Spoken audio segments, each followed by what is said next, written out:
नमस्कार, मी विलास बडे. News 18 लोकमतच्या prime time या बुलेटिनमध्ये आपल्या सगळ्यांचं स्वागत. बुलेटिनची सुरुवात करूयात आज दिवसभरातल्या एका महत्त्वाच्या बातमीनं. जलयुक्त शिवार योजनेला भ्रष्टाचार झाला असं म्हणून टीका करण्यात आली आणि त्यानंतर जलयुक्त शिवारच्या क्लीन चिटच्या बद्दलचा प्रश्न समोर आला. पण आज यावरून प्रचंड गदारोळ होतोय. या प्रकरणात आता चौकशी समिती नेमण्यात आली आहे. त्या समितीचा अहवाल येण्याच्या आधीच कॅगनं अहवाल दिला आणि कॅगनं दिलेल्या अहवालाचा आधार घेत जलयुक्त शिवारच्या योजनेला जलसंधारण विभागानं क्लीन चिट दिली असा समज करून दिवसभर भाजपच्या नेत्यांनी आनंद साजरा केला. मात्र संध्याकाळ होताच या आनंदावर विरजण पडलं, कारण जलयुक्तला क्लीन चिट दिली नसल्याचं प्रसिद्धीपत्रक सरकारनं जारी केलं. जलयुक्तच्या 71% कामांमध्ये आर्थिक आणि प्रशासकीय अनियमितता झाल्याचं स्पष्ट झालं असं सरकारनं सांगितलंय. तर SIT समितीनं सर्व जिल्हाधिकाऱ्यांना चौकशीचे आदेश यापूर्वीच दिलेत.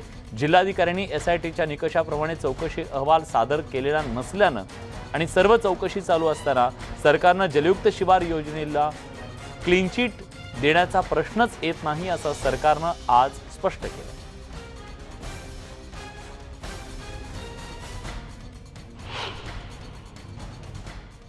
मी अजून अहवाल बघितलेला नाही, पण माध्यमातून जे मला कळतं आहे, मला अतिशय आनंद आहे, कारण ही जनतेची योजना आहे आणि मुळामध्ये ही जनतेने राबवलेली योजना आहे. 6 लाख कामं झालेली आहेत आणि यापूर्वीही माननीय उच्च न्यायालयाने एक एक्सपर्ट कमिटी तयार केली होती. देशभरातले एक्सपर्ट्स त्याच्यामध्ये होते आणि त्या कमिटीने योजना कशी योग्य आहे आणि कसं योग्य काम याच्यामध्ये झालं आहे अशा प्रकारचा त्याच्यामध्ये ऑलरेडी हेही दिला होता, त्याच्यात रिपोर्टही दिला होता आणि त्या रिपोर्टप्रमाणे तो रिपोर्ट ॲक्सेप्टही हायकोर्टाने केला होता. त्यामुळे मला असं वाटतं की आता हे जे काही अहवाल आला आहे हा त्यानुरूपच असेल. अशा प्रकारे कोणती क्लीन चिट देण्यात आलेली नाही याचा खुलासाही मगाशी झाला आणि मला वाटतं की भारतीय जनता पक्षाने कोणत्याही क्लीन चिटच्या अभावी अशा पद्धतीचे सेलिब्रेशन करण्याची काही आवश्यकता नाही. चौकशी पूर्ण होते, त्यातनं जे निष्पन्न होईल त्यानंतर त्यावर योग्य होईल बोलले. चुकीच्या आधारे बाहेर याची क्लीन चिट अशी वंदता झाली याच्या बाबतीत संबंधित विभागाने माहिती दिली. अशी कोणती क्लीन चिट झाली नाही, कारण चौकशी अजून पूर्ण झालेली. हे खरं आहे की त्याच्यामध्ये काही तक्रारी असू शकतात आणि आम्ही स्वतः घोषणा केली होती की 600 वेगवेगळ्या तक्रारी आहेत, त्याची चौकशी केली जाईल. ती चौकशी झाली पाहिजे, त्याला काही हरकत नाही आहे. पण 6 लाख कामं एकूण झालेली आहेत, त्यात 600 किंवा 800 कामांची चौकशी होणं हे मला असं वाटतं की काही मोठी गोष्ट नाही. ती झाली नसती तर बरं झालं असतं, पण ती झाली पाहिजे. जी काही चुकीची गोष्ट आहे त्याचं मी समर्थन करणार नाही, पण त्याकरता या योजनेला बदनाम करणं हे पूर्णपणे चुकीचं नाही. आता मला असं वाटतं की आता हे उत्तर सरकारने स्वतः दिलं आहे. त्या ज्या समितीची नेमलेली आहे या सगळ्या प्रकाराची चौकशी करण्यासाठी त्यांचा अहवाल ज्या वेळेला येईल त्यामध्ये ठरलं जाईल की दोष आहे की नाही. त्याच्यामुळे हा जो कालची जी बातमी आहे ही खोडसाळ बातमी आहे, चुकीची बातमी आहे. जी समिती सरकारतर्फे नेमली गेली आहे ती समिती ज्या वेळेला आपला अहवाल देईल त्यावेळेला हे ठरेल की जलयुक्त शिवारमध्ये घोटाळा आहे की नाही. ही ती समिती ज्या वेळेला जी समिती नेमलेली या गैरव्यवहाराची चौकशी करण्यासाठी ती ज्या वेळेला अहवाल देईल त्यावेळेला त्यांनी आनंद साजरा करावा. जलयुक्त शिवार प्रकरणामध्ये महाराष्ट्र विकास आघाडीच्या ठाकरे सरकारला त्यांचेच दात त्यांच्याच घशात गेले हे आता स्पष्ट झालं. आम्ही टाहो पडून सांगत होतो यामध्ये ना गडबड आहे, ना भ्रष्टाचार आहे, ना गोंधळ आहे, ना चुका आहे. पण केवळ अहंकार, अट्टहास आणि हट्टीपणा हेच ठाकरे सरकारची कार्यपद्धती राहिली आहे. आणि म्हणून काय आरोप केले होते की पारदर्शकता जलयुक्तमध्ये नाही, ठिकाणं निवडण्यामध्ये शास्त्रीय पद्धत नव्हती, पैशाचा अपव्यवहार झाला, कंत्राटदाराला उपयोग झाला, शेतकऱ्याचं नुकसान झालं, आर्थिक अनियमितता झालेला आहे. त्याच्या अनुषंगाने SITची चौकशी नेमली होती. त्या चौकशीने त्या अनियमिततेवर बोट ठेवलेलं आहे, त्या अनियमितता घडल्याचं मान्य केलेलं आहे. त्यामुळे त्याची चौकशी आता जिल्हाधिकाऱ्यांकडे दिलेली आहे आणि ह्या सगळ्या गोष्टी पहिलेच झालेल्या आहेत. त्यामुळे या सगळ्या परिस्थितीमध्ये आपल्यावरचा दबाव काढण्याचा प्रयत्न जो आहे आणि एक राजकीय परसेप्शन तयार करण्याचा प्रयत्न जो आहे, जो सुधीर मुनगंटीवारांच्या माध्यमातून झालेला आहे, तो खरा नाही. अजून चौकशी सुरू आहे. 71% कामांची अनियमितता प्रशासकीय असो आर्थिक असो त्याची चौकशी जिल्हाधिकाऱ्यांच्या मार्फत सुरू आहे आणि सत्य जे आहे ते जनतेसमोर लवकर येईल, त्यामुळे क्लीन चिटचा प्रश्न येत नाही. ड्रग्ज पार्टी प्रकरणातील धक्कादायक माहिती समोर आली आहे. पुरावे तयार करण्यासाठी हॅकरला ऑफर देण्यात आल्याचं हॅकर मनीष बंगाडेनं सांगितलंय. आर्यनच्या व्हॉट्सअप चॅटला एडिट करण्याची ऑफर देण्यात आली. 5 लाख रुपयांची ऑफर दिल्याचा दावा त्याने केलाय. आलोक जैन, शैलेश चौधरीला ही ऑफर दिली. आयुक्त केंद्रीय गृहमंत्रालयाकडे याची तक्रार करणार असल्याचं सुद्धा त्यानं सांगितलेलं आहे. तेव्हा आर्यन खान प्रकरणामध्ये रोज नवनवे खुलासे समोर येत आहेत आणि आता हॅकर मनीष भंगाडेचा दावा समोर आलाय. याआधी हॅकर मनीष भंगाडे याच्यावरती सुद्धा अनेक आरोप लावण्यात आलेले होते. हॅकर मनीष भंगाडेला जेलमध्ये सुद्धा जावं लागलेलं होतं आणि आता हॅकर मनीष भंगाडेनं एक मोठा खुलासा केलेला आहे, तो आर्यन खानच्या संदर्भात. आर्यन खानच्या व्हॉट्सॲप चॅटमध्ये फेरफार करण्यासाठी आपल्याला ऑफर दिली गेली. ते चॅट एडिट करण्याची ऑफर देण्यात आली असं स्पष्टपणे सांगितलेलं आहे त्यानं. प्रशांत बाग आपले प्रतिनिधी आता आपल्यासोबत आहेत. प्रशांत, काय म्हणतोय मनीष भंगाडे? विलास, जसं आता तू सांगितलं, खरं तर मनीष भंगाडेला यापूर्वीही अनेक वेगवेगळ्या प्रकरणामध्ये सामना करावा लागला होता, की जसं एकनाथ खडसे यांना दाऊदच्या घरून पाकिस्तानातून फोन आला, अशा प्रकारचे सीडीआर सुद्धा उपलब्ध झाले होते. एकंदरीत मनीष भंगाडे हा हॅकर वादग्रस्त आहे एवढं मात्र निश्चित.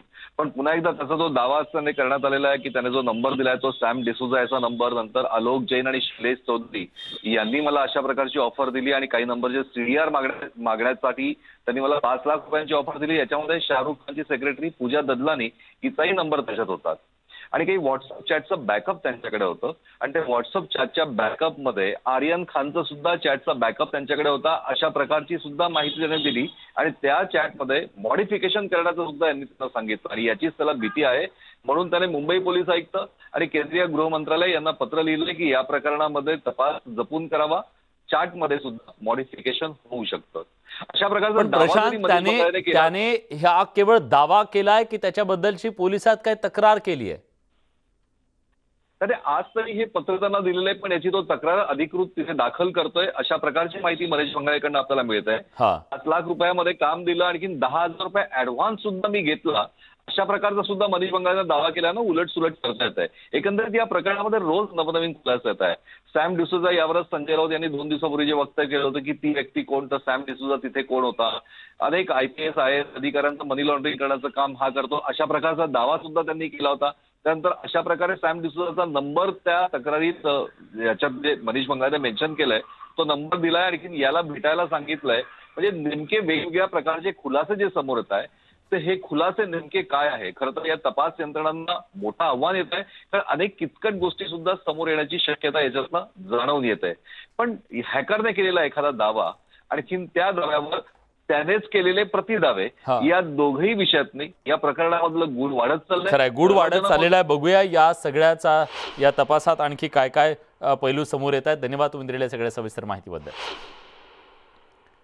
इकडे NCBचे जे संचालक आहेत समीर वानखेडे यांच्या धर्मावरून आरोप प्रत्यारोपांचं सत्र सुरू असताना ज्या डॉक्टर शाहीन कुरेशींशी समीर वानखेडे यांचं पहिलं लग्न झालं होतं, त्या शाहीन यांचे वडील डॉक्टर जाहिद कुरेशी यांनी नवा खुलासा केला. समीर वानखेडे यांचे कुटुंब धर्मांतरित मुस्लिम असून त्यामुळेच मुलीचं समीर वानखेडेंशी लग्न केलं होतं अशी माहिती डॉक्टर जाहिद कुरेशी यांनी दिली. विशेष म्हणजे शाहीन आणि समीर यांच्या लग्नाच्या 4 वर्षाआधीपासूनच वानखेडेंच्या कुटुंबियांना ओळखत होतो. ते मुस्लिम धर्मियांप्रमाणे राहायचे असा दावाही डॉक्टर जाहिद कुरेशी यांनी केला. समीर वानखेडेंचे पहिले सासरे डॉक्टर जाहिद यांच्याशी एक्सक्लुझिव्ह संवाद साधलाय आमचे प्रतिनिधी अभिषेक पांडे. मेरे साथ डॉक्टर जाहिद कुरैशी हैं. डॉक्टर जाहिद कुरैशी डॉक्टर सबाना कुरैशी के पिताजी हैं. एक डॉक्टर हैं, जोगेश्वरी इलाके में इनकी क्लिनिक है और वेलन डॉक्टर हैं. डॉक्टर जाहिद कुरैशी की बेटी के साथ पहली शादी हुई थी समीर वानखेड़े की. डॉक्टर साहब, ये कब की बात है और क्या मुस्लिम रीति रिवाज से हुई थी ये पूरी शादी, और समीर वानखेड़े मुस्लिम के तौर पर एज अ शादी कर रहे हैं? शादी 7 दिसंबर को हुई थी 2006 में, और मुस्लिम एक तरीके से हुई थी. And we know that he is Muslim, कि फैमिली मुस्लिम है, ये मतलब बिलोंग करते हैं मुस्लिम से ही. और हम लोग 3-4 साल से जान रहे थे कि ये जो मुस्लिम ही हैं, और उसके बाद हमारी शादी हो गई बच्चे की। उनके पिताजी का नाम दाऊद वानखेड़े था। दाऊद मानो था, दाऊद वानखेड़े था हमारे, मतलब उसमें आया था कि दाऊद वानखेड़े नाम है। शादी के समय में एक, चूँकि आप वेल नोन डॉक्टर रहे हैं खास करके वेस्ट में, तो बहुत सारे लोग आए होंगे इस शादी में, बहुत सारे लोगों के इनवाइट किया होगा आपने, तो कितने लोगों का खास करके लोग करीब आए होंगे? और साथ ही अब जिस तरीके से कहा जा रहा है कि हिंदू हैं और SC ST है, इसको कैसे आप देखते हैं जब सुनते हैं मीडिया में सारी चीज़ें? नहीं, हमें मतलब बिल्कुल वो लग रहा है कि मतलब ऐसा चीज़ नहीं थी, लेकिन इनके मालूम थे कि फादर मतलब हिंदू हैं, पहले हिंदू थे लेकिन कन्वर्टेड हो चुके हैं। उनकी माँ कन्वर्ट मतलब मुस्लिम थी, और ही मतलब belong to the Muslim family, और दोनों मतलब उनके बच्चे थे, दोनों मतलब मुस्लिम फैमिली में थे। उनके फ्यूचर पहले का हो तो नहीं मुझे जानता, लेकिन मैं 4-5 साल से उनको जान रहा था, शादी 2-3 साल पहले जान रहा था, तो यही मुझे लग रहा था कि मुस्लिम फैमिली। समीर कन्वर्टेड मुस्लिम थे। हाँ। समीर से कोई आपकी बेटी को पोता मतलब बेटा भी हुआ है, और वो इस समय कौन सी क्लास में है, चीज़ें कैसी है? क्योंकि क्या है कि बहुत करीब 10 साल के आसपास एक रिलेशन रहा है दोनों लोगों के। नहीं, अभी पर है, वो बच्चा है, एक लड़का है। बिल्कुल डॉक्टर साहब, एक आखिरी सवाल ये है कि जब साहब ने बोल दिया इतना मैं कर दिया हूँ, बाद में फिर कर कुछ है तो बताता हूँ, और मुझे ऐसा मतलब नहीं छुपाने का, लेकिन मतलब ये खाली एक स्टेटमेंट है कि he was Muslim at that time, और निकाह न हुआ, निकाह फोटो भी हैं, उसके फ़ोटो हैं, सब कुछ है। लोखंडवाला गार्डन में हुआ था शादी। लोखंडवाला गार्डन में। बिल्कुल डॉक्टर साहब बता रहे हैं कि लोखंडवाला गार्डन में शादी हुई थी, और वो कन्वर्टेड मुस्लिम थे, और मुस्लिम के तौर पर ही उन दोनों लोगों की पहचान हुई थी, और उसके बाद शादी हुई थी। समीर से एक बच्चा भी उनकी बेटी डॉक्टर शबाना कुरैशी को है, और इस समय हालांकि जिस तरीके का विवाद चल रहा है, उन्होंने डॉक्टर साहब ने इस सारे विवाद को फ़िलहाल कहा है कि वो विवाद आज का है, उससे उनका कोई लेना देना नहीं है, लेकिन जिस समय उनकी शादी हुई थी मुस्लिम रीति रिवाज से हुई थी, और वो एक मुसलमान के तौर पर ही शादी करने आए थे। कैमरा दिग्विजय के साथ अभिषेक पांडे, मुंबई न्यूज 18 इंडिया। दरम्यान राज्याचे अल्पसंख्याक मंत्री नवाब मलिक यांच्याकडून वानखेडेंचा निकाहनामा उघड झालाय। समीर वानखेडेंचं मॅरेज सर्टिफिकेट त्याने उघड केले। धार्मिक राजकारण करणार नाही असं म्हणत त्यांनी समीर दाऊद वानखेडे या नावाला माझा आक्षेप असल्याचं त्यांनी म्हटलंय। फसव्या मार्गाने नोकरी मिळवली, जात प्रमाणपत्र दाखवून नोकरी मिळवली। नवाब मलिकांनी वानखेडेंवरती हे गंभीर आरोप केले। हा विषय धर्माचा नाही, हा विषय बोगस दाखला काढून एक होतकरू दलित मुलांचा अधिकार हुसकून घेण्याचा प्रकार आहे। निश्चित रूपाने आज पण मी निकाहनामा पण टाकलेला आहे, लग्नाचे फोटो पण टाकलेले आहे। त्या 7 डिसेंबर 2006 ला 8:30 वाजता निकाह झाला। 33,000 रुपये मेहर होती, आणि त्याच्यात एक साक्ष म्हणून यास्मीन वानखेडे यांचा नवरा अजीज खान पण आहे, ते पण मी माहिती दिलेली आहे। हा विषय म्हणजे व्यक्तिगत कुणावर आरोप करण्यासाठी नाही, हा विषय फर्जीवाडा करून हा दाखला काढण्यात आला, आणि एक होतकरू दलित मुलांचा अधिकार हुसकून घेण्याचा हा फर्जीवाडा आहे। समीर वानखेडे यांच्या पत्नी आणि अभिनेत्री क्रांती रेडकर यांनी पती समीर वानखेडे यांच्यावर झालेल्या आरोपांना उत्तर दिली आहेत। जन्मानंतर बापाची जात समीर यांना मिळाली आहे, तर त्यांनी हिंदू असल्याने कायदेशीर पद्धतीने विवाह नोंदणी केली आहे, असंही क्रांती रेडकर म्हणाल्यात। इतकंच नाही तर नवाब मलिक यांनी वानखेडे कुटुंबियांवर टीका करून मंत्रिपदाचा मान घालवला असा टोलाही लगावला। त्यांच्याशी संवाद साधला आमचे प्रतिनिधी प्रणाली कापसे।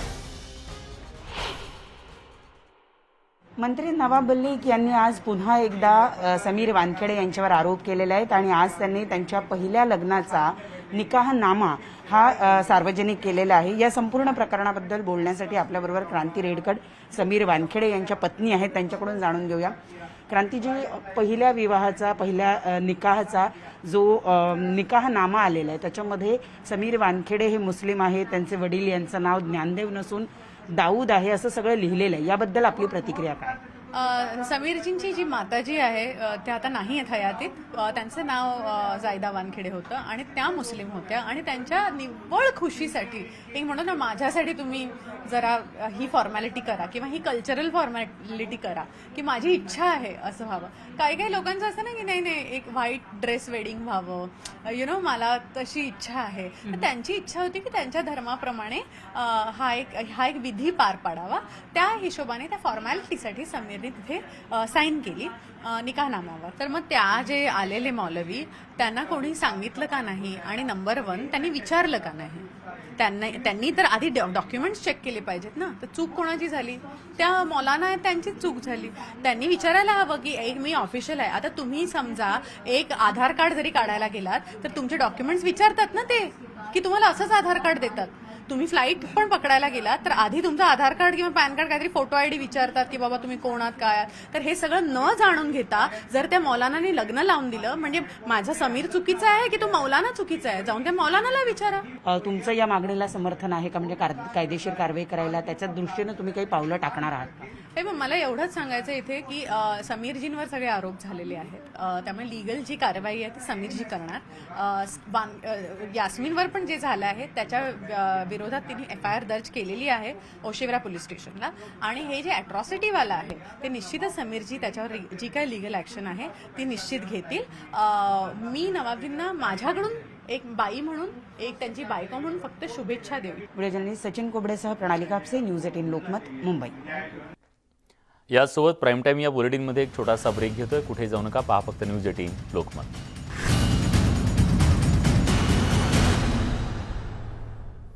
ब्रेकनंतर तुमचं पुन्हा एकदा स्वागत. ST कर्मचाऱ्यांच्या मागण्यांबाबत बैठक घेण्यात आलेली आहे. मंत्री अनिल परब यांनी ही बैठक बोलावली आणि त्यांनी उपोषण मागे घेण्याचं आवाहन केलेलं आहे. कर्मचाऱ्यांच्या मागण्यांवर सकारात्मक विचार केला जाईल असं आश्वासन त्यांनी दिले.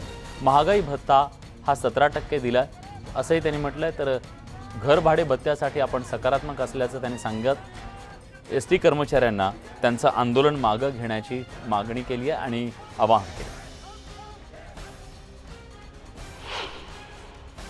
दिवाळीच्या अगोदर त्यांना थोडीफार फुल ना फुलाची पाकळी मिळावी म्हणून दिवाळीची भेट मी जाहीर केली. त्यांचा जो 2018 पासून महागाई भत्ता त्यांचा जो देय होता तो देखील 5% म्हणजे 12% होता तो 17% केला. गेल्या महिन्यापासून राज्य सरकारचा 28% महागाई भत्ता वाढलेला आहे. त्याची त्यांची मागणी होती आणि त्यांच्या ज्या 2 मागण्या होत्या, घरभाडे भत्ता आणखी त्यांचं इन्क्रिमेंट, याच्यावरती लवकरात लवकर चर्चा करून दिवाळीच्या नंतर त्यावरती निर्णय घेतला जाईल असं मी त्यांना आत्ता सांगितलेलं आहे. आणि मी त्यांना विनंती केलेली आहे की उपोषण त्यांनी मागे घ्यावं. यासोबत प्राईम टाईम या बुलेटिनमध्ये आपण इथेच थांबतोय. ताज्या घडामोडींसाठी बघत रहा न्यूज 18 लोकमत.